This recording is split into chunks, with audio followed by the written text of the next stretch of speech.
Hi, I'm Will Bax, and for those who don't know me, I'm the Chief Executive of the Retirement Villages Group. Back in March of this year, I spoke to you about coronavirus and how we were responding to COVID and the challenge it poses to all of us. At the time, we all hoped that the virus would be short-lived. Sadly, that hasn't been the case. We've had to adapt to live with it. So here we are again in another lockdown. But this time, we're better prepared, better equipped, and better placed to meet the challenge. Lots of things have changed. Like all of you, I'm at home this time, talking to you, and I've been reflecting on what we learnt last time round and how brilliantly you all did in responding in the face of the pandemic. So I wanted to share some of these thoughts with you today as we all look forward to supporting each other through this next period. The three principles of our approach remain the same. First, keeping our residents safe. Second, providing added support where we can. And third, keeping the community connected. Once again, safety is paramount in all that we do. So we've had to, again, close our villages to all but essential visitors. We've had to return to a more limited function for clubhouses with stricter adherence to distancing guidelines.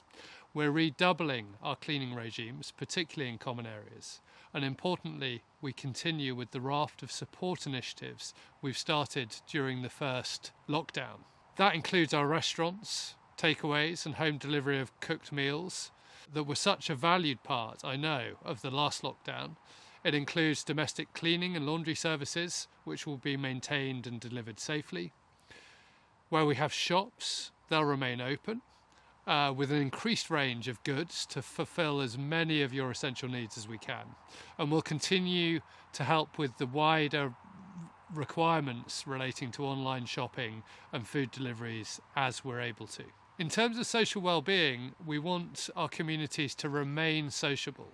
I know how important our gardens and grounds have been in supporting you all coming together and providing that social activity. Despite the weather not being as kind at this time of year, we'll continue to ensure they're as beautiful as possible and bring out the best of the changing seasons. Our own connected newsletter and Facebook page will continue. Facebook has been a great place for sharing stories of how residents are responding, including cooking classes, art and photography competition, wildlife counts, book clubs, exercise classes, quizzes, and even DJ sessions I hear online. Let us know if you have any other ideas that you'd like us to help with in keeping everyone connected and supported during this next period.